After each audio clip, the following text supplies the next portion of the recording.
ಈ ವಿಡಿಯೋದಲ್ಲಿ ನಾವು ವಿಶ್ವ ಇತಿಹಾಸದಲ್ಲಿನ ಅತ್ಯಂತ ದೊಡ್ಡ ಮತ್ತು ಅತ್ಯಂತ ರಹಸ್ಯಮಯವಾದ ಕಾಕತಾಳೀಯ ಘಟನೆಗಳ ಲೋಕಕ್ಕೆ ಒಂದು ಹೆಜ್ಜೆ ಇಡಲಿದ್ದೇವೆ. ನಂಬರ್ 1. ಅಮೆರಿಕದ ಇಬ್ಬರು ಮಹಾನ್ ರಾಷ್ಟ್ರಪತಿಗಳು ಅಬ್ರಹಾಂ ಲಿಂಕನ್ ಮತ್ತು ಜಾನ್ ಎಫ್ ಕೆನೆಡಿ ಇವರ ಜೀವನ ಮತ್ತು ಮರಣದ ನಡುವೆ ಇರುವ ಕೆಲವು ವಿಚಿತ್ರ ಕಾಕತಾಳೀಯ ಘಟನೆಗಳು ಎಲ್ಲರನ್ನೂ ಆಶ್ಚರ್ಯಕ್ಕೊಳಪಡಿಸುತ್ತವೆ. ಈ ಇಬ್ಬರ ಹತ್ಯೆಗಳ ನಡುವೆ ಸುಮಾರು 100 ವರ್ಷಗಳ ಅಂತರವಿತ್ತು. ಆದರೆ ಅವರಿಗೆ ಸಂಭವಿಸಿದ ಘಟನೆಗಳು ಬಹುತೇಕ ಒಂದೇ ರೀತಿಯವು. ಲಿಂಕನ್ 1846ರಲ್ಲಿ ಸಂಸತ್ ಸದಸ್ಯರಾದರು ಮತ್ತು ಕೆನ್ನೆಡಿ 1946ರಲ್ಲಿ ಸಂಸತ್ ಸದಸ್ಯರಾದರು. ಲಿಂಕನ್ 1860ರಲ್ಲಿ ರಾಷ್ಟ್ರಪತಿಯಾದರು ಮತ್ತು ಕೆನ್ನೆಡಿ 1960ರಲ್ಲಿ ರಾಷ್ಟ್ರಪತಿಯಾದರು. ಇಲ್ಲಿ ನಿಖರವಾಗಿ 100 ವರ್ಷಗಳ ಅಂತರವಿದೆ. ಇಬ್ಬರಿಗೂ ಶುಕ್ರವಾರದಂದು ತಮ್ಮ ಪತ್ನಿಯರ ಸಮ್ಮುಖದಲ್ಲೇ ತಲೆಯ ಹಿಂದಿನ ಭಾಗದಲ್ಲಿ ಗುಂಡೇಟು ಹೊಡೆದು ಹತ್ಯೆ ಮಾಡಲಾಯಿತು. ಇಬ್ಬರ ಮರಣದ ನಂತರ ರಾಷ್ಟ್ರಪತಿ ಸ್ಥಾನವನ್ನು ವಹಿಸಿಕೊಂಡವರ ಹೆಸರು ಕೂಡ ಒಂದೇ ಆಗಿತ್ತು. ಲಿಂಕನ್ ನಂತರ ಆಂಡ್ರೂ ಜಾನ್ಸನ್ ಮತ್ತು ಕೆನ್ನೆಡಿ ನಂತರ ಲಿಂಡನ್ ಬಿ ಜಾನ್ಸನ್. ಇಷ್ಟು ಸಾಮ್ಯತೆಗಳು ಸರಳ ಕಾಕತಾಳೀಯವೆಂದು ತೋರುವುದಿಲ್ಲ. ಈ ಕಾಕತಾಳೀಯ ಘಟನೆಗಳು ಇಂದಿಗೂ ಜನರನ್ನು ಆಶ್ಚರ್ಯಪಡಿಸುತ್ತಿವೆ ಮತ್ತು ಇದು ಕೇವಲ ಕಾಕತಾಳೀಯವೇ ಅಥವಾ ಇದರ ಹಿಂದೆ ಯಾವುದೋ ಆಳವಾದ ರಹಸ್ಯವಿದೆಯೇ ಎಂದು ಯೋಚಿಸಲು ಒತ್ತಾಯಿಸುತ್ತವೆ. ನಂಬರ್ 2. ಇದು 1893ರ ಕಥೆ. ಟೆಕ್ಸಾಸ್ನಲ್ಲಿ ಹೆನ್ರಿ ಜಿಗಲ್ ಎಂಬ ವ್ಯಕ್ತಿ ವಾಸಿಸುತ್ತಿದ್ದನು. ಅವನು ತನ್ನ ಗೆಳತಿಯನ್ನು ಮೋಸಗೊಳಿಸಿದ್ದನು. ಈ ಆಘಾತವನ್ನು ಸಹಿಸಲಾರದೆ ಆಕೆ ಆತ್ಮಹತ್ಯೆ ಮಾಡಿಕೊಂಡಳು. ಈ ವಿಷಯ ಗೊತ್ತಾದ ನಂತರ ಆಕೆಯ ಸಹೋದರನು ಗನ್ ಹಿಡಿದು ನೇರವಾಗಿ ಹೆನ್ರಿಯ ಮನೆಯತ್ತ ಹೋದನು. ಹೆನ್ರಿ ತನ್ನ ತೋಟದಲ್ಲಿ ನಿಂತಿದ್ದನು. ಅವನನ್ನು ಕಂಡ ತಕ್ಷಣವೇ ಆ ಸಹೋದರನು ಗುಂಡು ಹಾರಿಸಿದನು. ಗುಂಡು ತಗುಲಿದ ಕ್ಷಣದಲ್ಲೇ ಹೆನ್ರಿ ನೆಲಕ್ಕೆ ಬಿದ್ದನು. ಹೆನ್ರಿ ಸತ್ತಿದ್ದಾನೆಂದು ಭಾವಿಸಿದ ಆ ಸಹೋದರನು ತಕ್ಷಣವೇ ತಾನೇ ತನ್ನ ಮೇಲೆ ಗುಂಡು ಹಾರಿಸಿಕೊಂಡನು. ಆದರೆ ಸತ್ಯ ಬೇರೆದೇ ಆಗಿತ್ತು. ಹೆನ್ರಿಗೆ ಗುಂಡು ಕೇವಲ ಮುಖದ ಭಾಗಕ್ಕೆ ತಗುಲಿತ್ತು. ಅವನ ಹಿಂದೆ ಇದ್ದ ಮರದಲ್ಲಿ ಗುಂಡು ಸಿಕ್ಕಾಕಿಕೊಂಡಿದ್ದು ಹೆನ್ರಿಗೆ ಕೇವಲ ಸಣ್ಣ ಗಾಯಗಳಾಗಿದ್ದವು. ಈಗ 20 ವರ್ಷಗಳ ನಂತರ, ಅಂದರೆ 1913ರಲ್ಲಿ, ಹೆನ್ರಿ ತನ್ನ ಮನೆಯನ್ನು ದುರಸ್ತಿಗೊಳಿಸುತ್ತಿದ್ದನು ಮತ್ತು ಅವನಿಗೆ ಮರದ ಅವಶ್ಯಕತೆ ಉಂಟಾಯಿತು. ತೋಟದಲ್ಲಿದ್ದ ಹಳೆಯ ದೊಡ್ಡ ಮರವನ್ನು ಕತ್ತರಿಸಿಬಿಡೋಣ ಎಂದು ಅವನು ಯೋಚಿಸಿದನು. ಆದರೆ ಆ ಮರ ತುಂಬಾ ಗಟ್ಟಿಯಾಗಿದ್ದು ಕೊಡಲಿಯಿಂದ ಕತ್ತರಿಸಲು ಕಷ್ಟವಾಗಿತ್ತು. ಆದ್ದರಿಂದ ಅವನು ಡೈನಮೈಟ್ ಬಳಸಿ ಮರವನ್ನು ಸ್ಫೋಟಿಸಲು ನಿರ್ಧರಿಸಿದನು.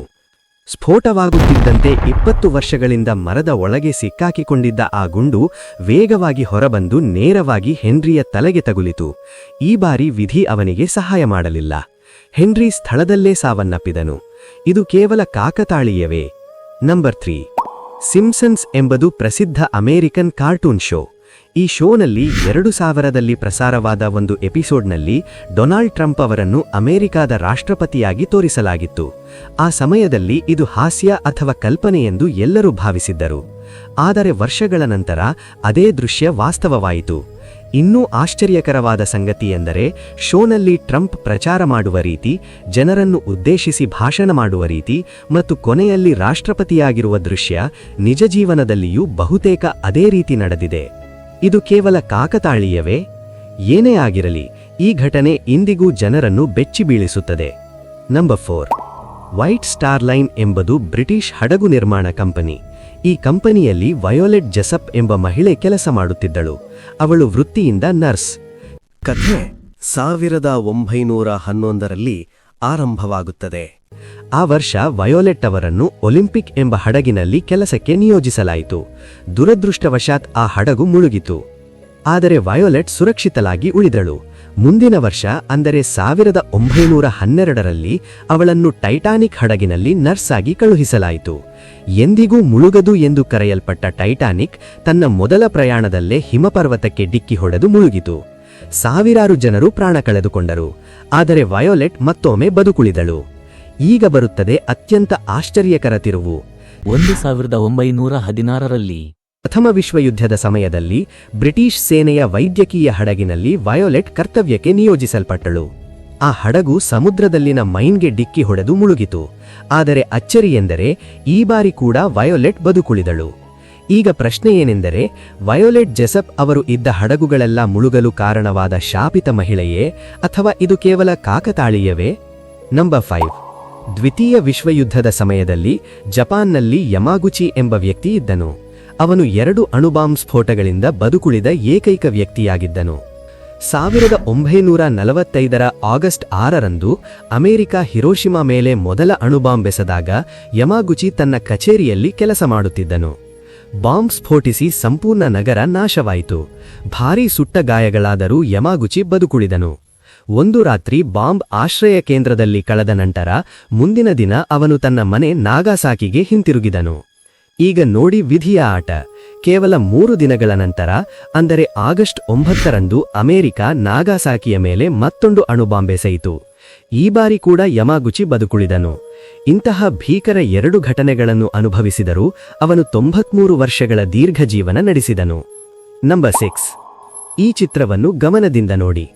ಈ ಇಬ್ಬರು ವ್ಯಕ್ತಿಗಳು ಒಂದೇ ವ್ಯಕ್ತಿ ಎಂದು ನಿಮಗೆ ಕಾಣಬಹುದು.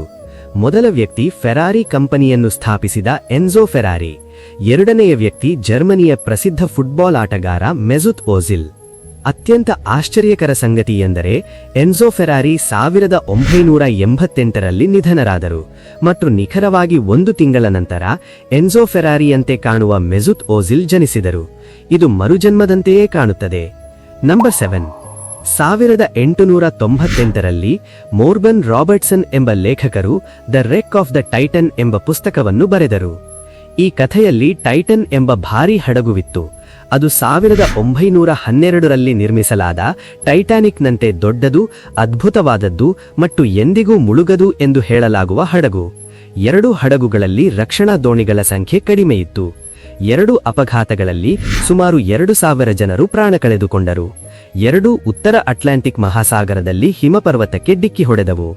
2 ತಮ್ಮ ಕಾಲದ ಅತಿ ದೊಡ್ಡ ಹಡಗುಗಳಾಗಿದ್ದು ಸುಮಾರು 800 ಅಡಿ ಉದ್ದವಿದ್ದವು.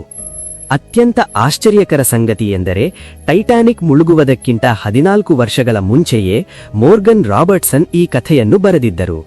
ಈ 2 ಘಟನೆಗಳ ನಡುವಿನ ವಿಚಿತ್ರ ಮತ್ತು ಭಯಾನಕ ಸಾಮ್ಯತೆಗಳು ಅರ್ಥ ಮಾಡಿಕೊಳ್ಳಲು ಅಸಾಧ್ಯವಾಗಿವೆ. ಆದರೂ ಇದೆಲ್ಲವನ್ನು ಕೇವಲ ವಿಚಿತ್ರ ಕಾಕತಾಳೀಯವೆಂದು ಮಾತ್ರ ಹೇಳಬಹುದು. ಸ್ನೇಹಿತರೆ, ನಮ್ಮ ಈ ವಿಡಿಯೋ ನಿಮಗೆ ಇಷ್ಟವಾಯಿತು ಎಂದು ನಾವು ಭಾವಿಸುತ್ತೇವೆ. ವಿಡಿಯೋ ನಿಮಗೆ ಇಷ್ಟವಾದರೆ ದಯವಿಟ್ಟು ಲೈಕ್ ಮಾಡಿ. ಧನ್ಯವಾದಗಳು. ದಯವಿಟ್ಟು ನಮ್ಮ ಚಾನೆಲ್ ಸಬ್ಸ್ಕ್ರೈಬ್ ಮಾಡಿ.